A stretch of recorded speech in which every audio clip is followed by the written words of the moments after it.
Welcome friends. Now let us see our next provision, which is section 15 subsection 5, where our focus is on special valuation rules. Our entire focus is on your special valuation rules.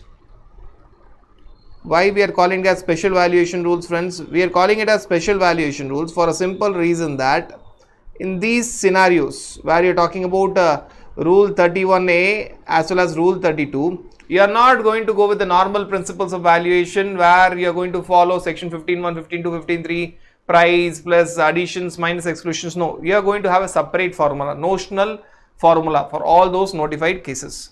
So you are calling it as special valuation rules. Now friends, when you talk about rule 31A, the first rule here is rule 31A, which has got only one case. 32 has got lot of cases. So first we will see 31A.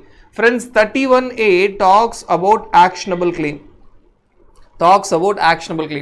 And if you remember, actionable claim are actually outside the ambit of GST. No GST on actionable claim because of schedule 3. The only actionable claim that is attracting GST is betting, gambling and lottery. And this horse racing is by default covered in gambling. So betting and gambling. So betting, gambling including horse racing and lottery. Only these are the actionable claim that are subject to GST. All other actionable claim are outside the ambit of GST. GST will not be applicable. So when you're talking about 3 actionable claims that are subject to tax, betting, gambling including horse racing and lottery, and for all of them you have special valuation rules, rule 31A. Now friends, let us first see what is the value that you're going to adopt for your lottery. Now when you talk about lottery, first you have to see the face value of the ticket. There will be face value of the ticket which is there. Compare it with notified price by the organizing state, which will be there in the gazette. Notified price by the organizing state in the gazette. Compare it with that particular thing. So you have to see the face value of the ticket and compare it with notified price. Then take whichever is higher. When you get that answer, take that as a base and multiply it by 100, multiplied by 100 divided by 128. Now why are you taking the denominator as 128? Because the rate of tax in case of lottery is 28. So that amount that you are finding is including GST. Therefore the denominator is 100 plus GST rate, which is 28, which becomes 128. If I were to make it more simple for you, you can take this as a base. Assume that there's a scenario where you are talking about face value of the ticket is 1000 and the notified price by the organizing state in the gazette is 1100. Now step number 1, what you have to do, you have to take whichever is higher. Which is higher in this case? 1100 multiplied by 100, because you are finding out the value, the base is the numerator is 100, divided by 128,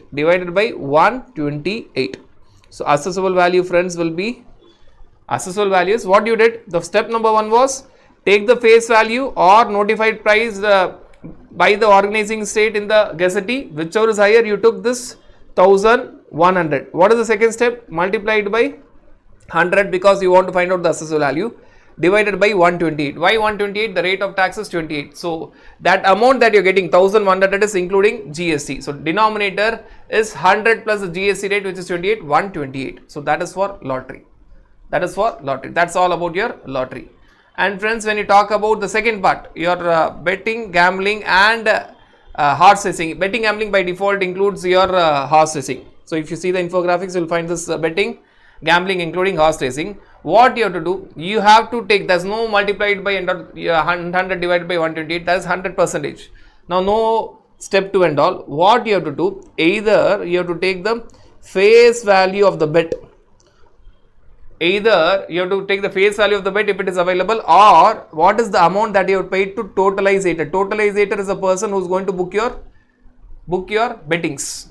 Either face value of the bet or the amount paid to totalizator. Now there is no whichever is higher, it depends on case to case. In certain cases there will be face value of the ticket, you have to take that. In certain cases there will be no face value, you just directly, when you are talking about online betting, there is no face value. So in those cases, amount paid into the totalizator. So again, a very important point, you are not talking about whichever is higher here, because both will never be together there. Either there will be face value of the betting that you have to take when you go for normal betting. When you go for specifically online betting, there will be the amount that you are paying to the totalizator, that will be there. Even in certain normal bettings, there will be no face value, there will be only amount that you are paying to the totalizator. Who's a totalizator? Who's booking your bettings? Who's booking your bettings? He is otherwise called as bookmaker, right? Take that as a base and find out the value, right? So here, just for clarification, I have mentioned 100%. So there is no multiplied by 100 divided by 100 plus rate, no, nothing. The answer will be directly either the face value if it is there, or amount paid to totalizator if at all the second situation is there. Please do not understand this in whichever is higher, and even the question will not give you both. Question will never give you both because there is no concept of whichever is higher here. So friends, that is all about your rule 31A. Now friends, when you are talking about rule 32, the second special valuation rule is rule 32. It has got lot of scenarios. The first of the scenario, lot of notified supplies. The first of the notified supply is money changer. The first of the notified supply is money changer. You are talking about banks and authorized dealers who will take rupees for dollars or dollars for rupees or euros for dollars, etc., etc. Money changes. You are talking about money changes. The focus is on money changes, right? So when you talk about money changes, again understand that if at all I want $1,000, and if I go to a bank, the rate is say 60 per dollar, say 70 per dollar. So actually I have to pay 70,000 rupees because I want $1,000 and the rate is 70. But banks and authorized dealers will be having a margin. They will be having separate buying rate, separate selling rate. They will charge 71. The RBI rate may be 70, but the bank will charge you 71. 1 rupee is their margin. 1 rupee is their margin. So you have to understand the basics of money changing. What is the basics of money changing? If at all I tell that I need $1,000 and the RBI rate is rupees 70 per dollar, but the bank is charging me, when I am going to bank, the bank or the authorized dealer is charging me rupees 71 per dollar. Understand that you have to break this into two. I should have paid only 70 multiplied by 1000, which is 70,000, but I end up paying 71,000. That extra 1 rupee, what is that extra 1 rupee? 71 minus 70 multiplied by 1000, extra 1 rupee per dollar.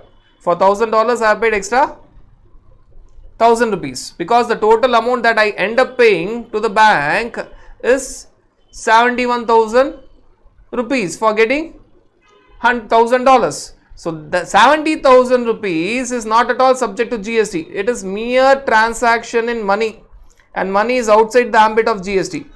What is subject to GST is only this 1,000 rupees. This is nothing but service charges, which they call it as spread, which is subject to GST. So you have to understand the basics of this particular money changer where you are talking about banks and authorized dealers.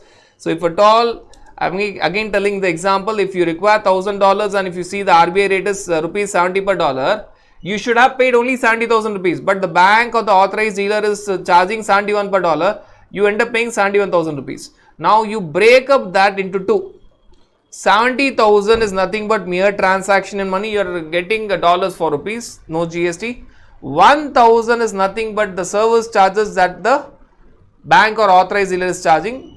That is subject to GST. Now this entire valuation rule, rule 32 sub rule 2 is all about how to find out. Now they have given two options. They have given two options for the authorized dealers. Option 1 is given in rule 32 2A, option 2 is given in rule 32 2B. So it is notional valuation where you have two options. Either you go for 32 2A or you can go for 32 2B. But a very important point, once you exercise that option, once you are going for that option, you cannot withdraw during the remaining part of the year. You can select option 1 or option 2, but once you select that option 1 or option 2, till the year ends, you have to be in that option. Supposing I am selecting option 1, till the year ends, I have to be in option 1. Supposing I am selecting option 2, till the year end, I have to be in option 2. Next year again I can change. Next year beginning 1st April I can change. But till the year end, I have to remain in that particular option. Now let us see what is option 1. Now option 1 is a very simple option. Option 1, let us see the scenarios. Now in option 1, the first scenario is supposing one of the currencies involved is Indian rupees and that is RBI reference rate. See, RBI reference rate is the benchmark based on which you can know what is the margin or the spread that the bank or authorized dealer is getting. So one of the currency is Indian rupees and RBI reference rate is available. Now in this scenario, the answer is very simple. Whatever example we have discussed, the same thing is there. Now, what will be the assessable value? Assessable value, friends, will be the difference between the buying rate or selling rate and the RBI rate. RBI rate minus the rate charged by the bank or authorized dealer. Simple language. It is RBI rate subtracted with the rate which is charged by the banks or authorized dealers. Now, let us take that example. What is the example given? Supposing DK wants to purchase $100 and he is paying 6,400 for the $100. Bank or the authorized dealer is charging him 64 rupees per dollar. Whereas the RBI reference rate on the same date is rupees 63 per dollar. RBI reference rate is rupees 63, but he has paid rupees 64. Now friends, what will be the assessable value? Assessable value will be $64 that the bank or authorized dealer has charged minus 63, which is the RBI reference rate, multiplied by $100. So 1 rupee is the margin per dollar for the bank or authorized dealer, multiplied by $100 will be 100 rupees. That will be the answer. The same example, numbers are changed, but the same type of example that we have taken just few minutes back.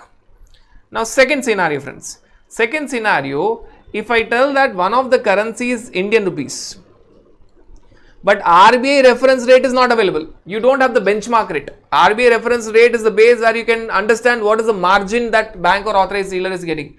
Now there can be few currencies where there is no RBI reference rate. You cannot know what is the benchmark rate.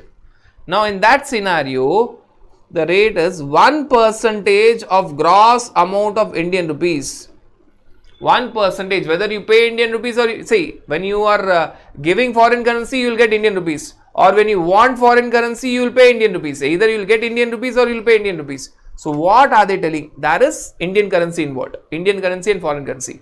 But you don't have the RBI reference rate, which is very rare, but it may be that you don't have the RBI reference rate. What you do, whatever amount you have paid in Indian rupees for that foreign currency, or you have got that in Indian rupees for that foreign currency, take that, multiplied by, they will assume that 1% is the margin or spread. Now, in the previous example, if I tell, if the RBI reference rate is not available in the previous example, what is the amount that was paid by me? I had paid 6,400, DK had paid 6,400. He has paid in Indian rupees. He has got $100, but he has, from his hands, what went out? 6,400. So take that 6,400 multiplied by 1%, 64 will be the assessable value. If it is Indian rupees, RBI reference rate is available, bank rate minus RBI rate or RBI rate minus bank rate multiplied by the dollars. If it is Indian rupees, one of the currencies Indian rupees and you don't have RBI reference rate, don't worry, you would have paid Indian rupees against foreign currency, or you would have got Indian rupees if you have given foreign currency. Take that Indian rupees gross amount multiplied by 1%. 1%, they assume that 1% is the margin or spread, 64 rupees. Right. Now, the third scenario, a very interesting scenario. If I tell that there is no Indian rupees involved, the transaction is between two foreign currencies. You are giving dollars and getting euros, or you are giving dollars and getting pounds. The transaction happens between two foreign currencies. Now, what you have to do? First, convert both the foreign currencies into Indian rupees. Convert both the foreign currencies into Indian rupees by taking RBI reference rate of respective exchange, respective amount, respective dollars or pounds as the case may be. Convert both the foreign currencies into Indian rupees by the base as RBI reference rate, multiplied by 1%. Take whichever is lower. Now, let us see the example so that things are very, very clear. Assume a scenario where you are talking about 9,000 US dollars are converted to 4,500 UK pounds. RBI reference rate for dollars is 63 and for UK pound is 82. Now, what you have to do? First, convert both. Now, if I were to write this, I will make this very simple. First, you have to convert. You know, there are two things. First, you have $9,000 and 4,500 pounds multiplied by RBI reference rate for dollar is, you are getting it as 63 per dollar, and for pound is rupees 82 per pound. 82 per pound. Now convert that. I mean, you have converted into Indian rupees. In terms of Indian rupees, it will come as 567000, 369000. So this is going to come as these two amounts. Now which is lower? You will find that the lower amount is 3,69,000. Now take 3,69,000. This is not the assessable value, friends. Assessable value is equal to 3,69,000 multiplied by 1%. You cannot have the entire amount as the charges. Charges will be very minimum. 1% is the assumption. So it will be 3690. 3690. Right. So convert both the foreign currencies into Indian rupees by RBI reference rate. See whichever is lower. Take that, multiplied by 1%. What we have done? Converted both the foreign currencies into Indian rupees. See whichever is lower, and the third step multiplied by 1%. You will get the value. So that is rule 32(2)(a). That is the first in rule 32(2)(a). Now friends, what is there in rule 32(2)(b)? Now when you talk about rule 32(2)(b), again it is an option. You can go for option 1 or option 2. Option you have to select in the year beginning. Until the year ends, you have to be in that option. Next year you can change it, but next year beginning you have to change. Now, second option tells that you can forget about first option, first method, and you can focus on the second option. Now, what that second option tells? Second option tells that you first see what is the Indian rupees that you have paid or got for that transaction. They focus only and only on Indian rupees. See, for getting dollars, I have to pay Indian rupees, or for if I am selling dollars, I will get Indian rupees. So they tell that first find out what is the Indian currency that you have paid or received against foreign currency. So they tell that you just focus on the gross currency exchange in Indian rupees. Now when you are talking about gross currency exchange in Indian rupees, what you have to do? You have to segregate. Supposing you have got a big amount. So first you have to segregate whatever amount in Indian rupees you have got. The calculation will be as per this. So gross currency exchange in Indian rupees up to 1 lakh. Up to 1 lakh. So assessable value for each transaction will be 1% for up to 1 lakh. If it is more than 1 lakh, up to 10 lakhs. If it is more than 1 lakh up to 10 lakhs, it will be 0.5% of gross currency exchanged. If it is more than 10 lakhs, it will be 0.10% of gross currency exchanged. And it comes with a catch. The minimum value, assessable value, will be 250 rupees. If it answers less than 250 rupees, you have to take it as 250 rupees, and the maximum will be 60,000 rupees per transaction. And friends, understand that valuation is always per transaction. Whether it is option 1 or option 2, you have to find out the value per transaction. Now you can easily identify one big difference between option 1 and option 2. In option 1, there were three different situations. In option 2, it is the same situation for which you are trying to break up that value in Indian rupees and multiply it by different rates. So in option 1, there were three different situations, three different formulas. Here, it is only one situation. You are either getting Indian rupees against foreign currency, or you are paying Indian rupees against foreign currency. That amount that you have paid or received in Indian rupees, you take that amount, and up to 1 lakh rupees, you apply 1%. 1 lakh to 10 lakh, you apply 0.5%. More than 10 lakhs, you apply 0.1%. Minimum answer per transaction, minimum assessable value is 250 rupees, and the maximum assessable value is 60,000 rupees. So here you are talking only about one case. There are no three cases. One case, one value split into three parts, and formula is given. Now let us understand this with the help of an example. Right, we will take one example, and same way you have to work out. We will take first and the last example rather. Right, when you talk about this example, first scenario, 600 transactions are there of dollars, and each are of 20,000 rupees. In Indian rupees, each are of 20,000 rupees. When you tell each are of 20,000 rupees, it is within that 1 lakh. So 20,000 multiplied by 1% will give you 200. But we have discussed minimum answer should be 250. So minimum answer is 250 rupees. Now understand that the 600 transactions is not at all relevant. Per transaction answer is 250 rupees. For 600 transaction answer will be 1,50,000 rupees. So here please don't make a mistake of taking 600 transaction initially. First see per transaction it is 20,000 rupees. In Indian currency either you have paid 20,000 rupees or you have got 20,000 rupees. Take that 20,000 rupees as a base, multiplied by 1% because it is within the limit of 1 lakh. You get 200 rupees, but we have discussed that the minimum answer should be 250. So you take that 250 as the base, multiply 250 multiplied by 250 multiplied by 600. 250 multiplied by your 600 will be 1,50,000. So that is the last part. Last part is very simple. Now second scenario, 500 transactions, that should be seen in the end. Per transaction it is rupees 1 lakh per transaction. Rupees 1 lakh per transaction means again it is within the slab of 1 lakh. So up to 1 lakh what is the percentage? 1%. So 1 lakh multiplied by 1% is 1000. So answer is 1000. Per transaction assessable value is 1000. Per transaction assessable value is 1000. Multiplied by how many transactions? Multiplied by 100. You will get the answer. So you are interested to find only value per transaction multiplied by the number of transactions. So multiplication factor now onwards will ignore. Multiplied by the number of transactions. That is actually not at all relevant actually. You have to take in the end.